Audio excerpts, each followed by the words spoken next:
Qorboboga maktub. Assalomu alaykum Qorbobojon.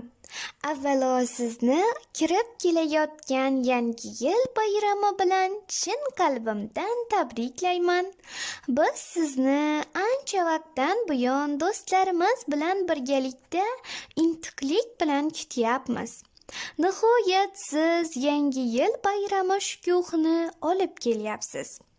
Bobojon, sizdan so'raydigan tilaklarim bir jahon. Qorbobojon, ona yurtimizdan tinchlik arimasin. Mening yaqin qarindoshlarim baxtimga sog' salomat bo'lib yurishsin. Ular hech qachon azob uqubat chekmasinlar.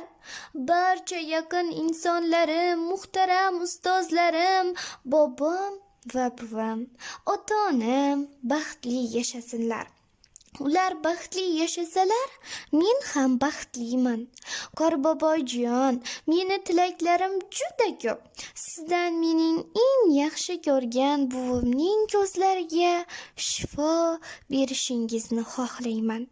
Qorbobojon, men yana sizdan bizning sinfimizda o'qiydigan Jonibek ismli sinfdoshimni barcha orzu tilaklarini amalga oshishini tilayman. Men Jonibekni o'ylaganimda bag'ri dilim qonga to'ladi. Chunki uning otasi 3 yil oldin vafot etgan.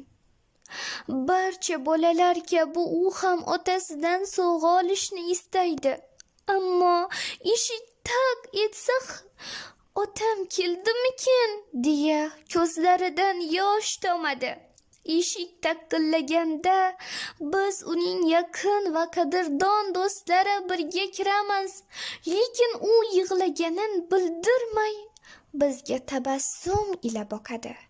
Qorbobojon, mening eng yaqin sinfdoshim Jonibekning qalbida yangi yil shukuhi hamisha muhrlanib qolsin. Qorbobojon, menga sovg'a bermasangiz ham mayli, faqatgina mening yaqin do'stim Jonibek xursand bo'lsa bas.